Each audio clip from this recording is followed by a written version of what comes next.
Okay, fine. You either die a hero, or you live long enough to see yourself become the villain.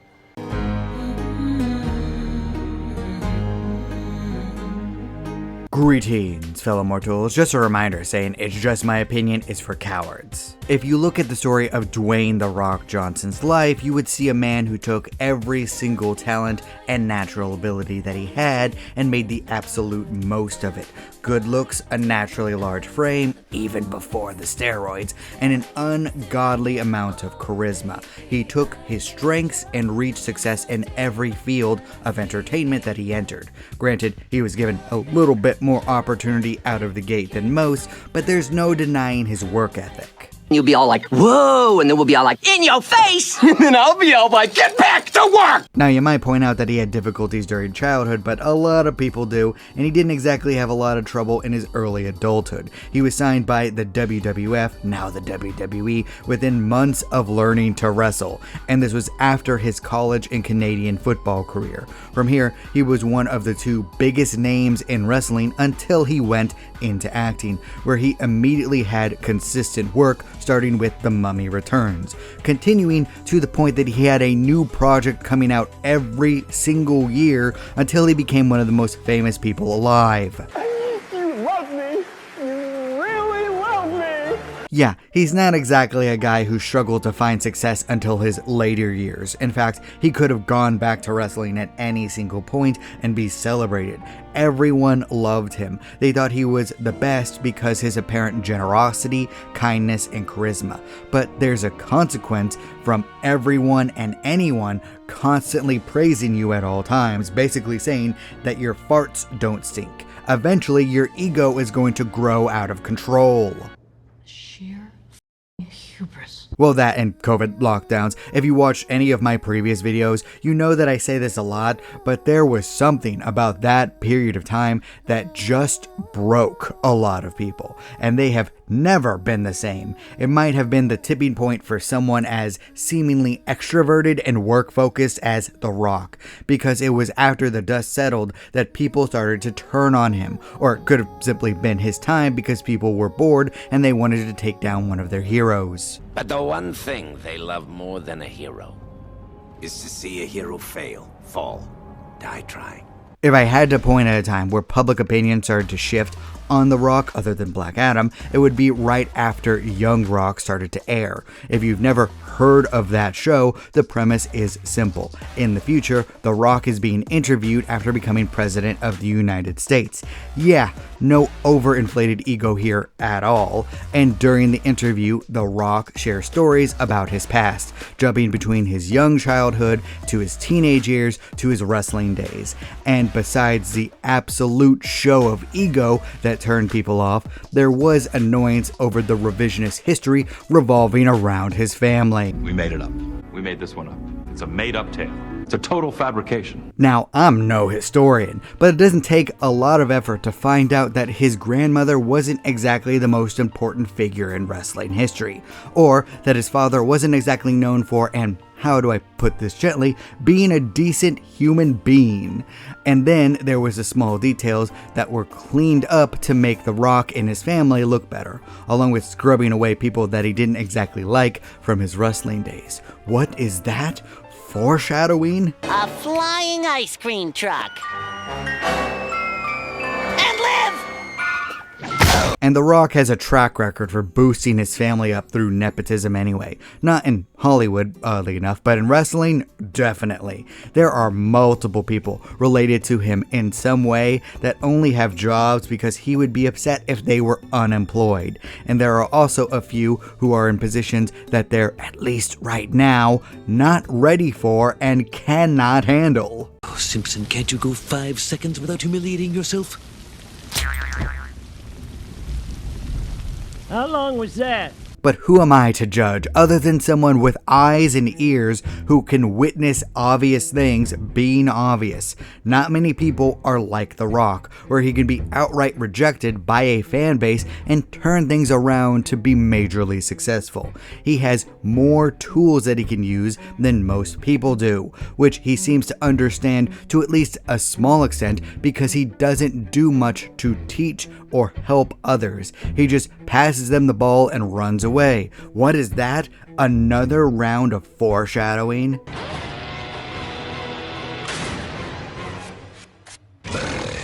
My work here is done. And while the family drama isn't something that gets on many people's nerves all that much, I mean, nepotism is basically commonplace nowadays anyway, The Rock's more unusual behavior definitely made people give him a second look, pretending not to know how fast food works, showing up several hours late to film shootings, peeing in a bottle. No, I'm not kidding with that last one. He has decided to pee in a bottle to save time instead of going to a toilet, which I can promise you is a lot faster than peeing in a bottle. Ew.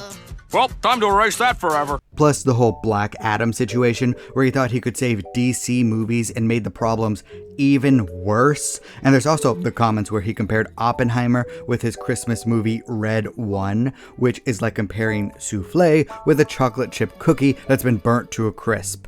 A burnt cookie that was also a box office bomb. So movie fans and Hollywood are a bit over The Rock right now, which is why he went back to wrestling again at the start of 2025. And as you can imagine, things were absolutely perfect. There were no problems at all. Everyone loved everything that he was involved with.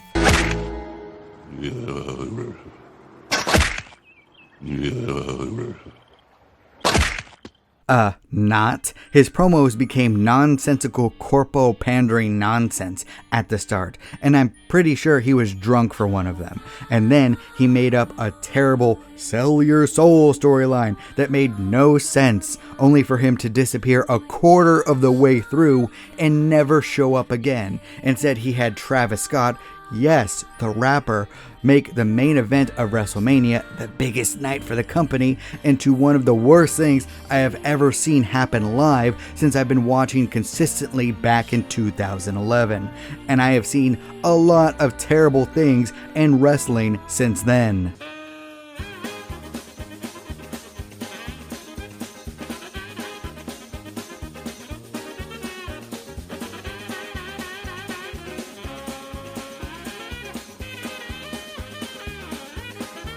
And then The Rock had the absolute gall to show up on Pat McAfee's show to explain all this away with some of the stupidest logic I have ever heard, all the while doing pandering corpo advertising. Yay! Basically, he put the whole blame on to other people, the man in charge of creative Triple H and the company's top star Cody Rhodes, neither of which are perfect. I have a lot of criticisms of their work. Half of the ending was on them, but The Rock put himself in the position of being in charge of the story by placing himself front and center and calling himself the final boss. And as we all know, the final boss is supposed to show up at the end of the damn story. Oh, it's so obvious. I would have never thought of that. And now he's disappeared again because he'd be getting a lot of criticism right now if he stuck around. So he's going to lie low and then probably come back and hijack the show for a third year in a row next year, making everything worse yet again, all the while making movies that are going to bomb financially like Black Adam and Red One, meaning his stock is probably going to go down with time. Yeah, I don't think the being elected president thing from Young Rock is going to happen at this rate. You see, phase 1, collect underpants. Phase 2, phase 3, profit. And the funny thing is that the situation would probably be a lot better if The Rock didn't hold a grudge against Triple H, which, to be fair, Triple H and his friends were supposedly assholes to The Rock back in the 90s, and I'm not exactly known for being a forgiving guy. Revenge is good, but don't let it get in the way of you. Make sure that your revenge doesn't hold you back. So that, along with probably a high appearance cost, is probably why The Rock is butting heads with the people in charge of running WWE on on a day-to-day basis, which is weird because there were people that Triple H were terrible to much more recently than the 90s who have made up with him. I mean, CM Punk was fired on his wedding day, and he's back and better than ever now. Damn you, rock'em sock'em robots! Can't we all just get along? There might also be a few limitations that The Rock isn't willing to admit. No one is perfect. The Rock has looks and charisma for days, but based on his films and wrestling storylines that he has written, he might not have a creative brain, at least for himself. And I've also yet to see him act in a way that's not just The Rock. So his ego is getting in the way of letting other people do what they're best at, all the while being a figurehead that people are beginning to dislike. After all, he was put on the board of WWE because of bad press from Vince McMahon. Hello, I'm Tom Hanks. The U.S. government has lost its credibility, so it's borrowing some of mine. Not to compare The Rock with McMahon. In terms of being moral, The Rock is still light years better than that guy. But when your greatest asset is that people like you, you probably shouldn't be burning through goodwill so quickly. This guy needs his Oscar bait film that makes a ton of money. An inexpensive Pursuit of Happiness type of movie where he's a single dad or something, and he needs to put his grudges behind him, make up with people, and communicate with them so this doesn't happen again. Either that or, I don't know, he could just make things worse. In the inevitable show, movie, or documentary based on The Rock's life, and I mean a real documentary, not Young Rock, this is the point where he will be at his lowest. We're all going to watch in real time to see what he chooses. Either he'll get over his ego and rise up to be beloved once more by accepting the fact that he can't accomplish everything on his own, or he'll end up the fallen hero. And, he might want to hurry. Not to be a jerk, but this guy has been abusing steroids for a long, long time. That kind of puts a lot of pressure on one's heart. That's not funny. That's not... I could hear possible arguments that I'm just jealous of The Rock, but I don't particularly care about being an actor or a wrestler or anything like that. I just like stories, and this is a fascinating real-life tale happening before our eyes. Of course, commenting on all this objectively means that I'll never get to work with The Rock if he ever sees this, but that's a risk a nobody out in the woods who doesn't care about any of this at all is willing to take. But what do you think? Is The Rock spiraling? Do you think he's going to have a comeback with an Oscar bait film, or by making up with the people in WWE in order to make good storylines? Do you care about this at all, or do you actually just want to see him fall? Please leave a comment down below. I'd love to hear your thoughts. And remember, if you disagree with everything I have to say, that is perfectly fine. After all, everyone is entitled to their objectively wrong opinion. Well, what are you waiting for? I don't know. Something amazing, I guess. Me too, kid. Thank you all so much for watching. You're still here? Good night, everybody. Thank you. You bye. Boom. Do not despair.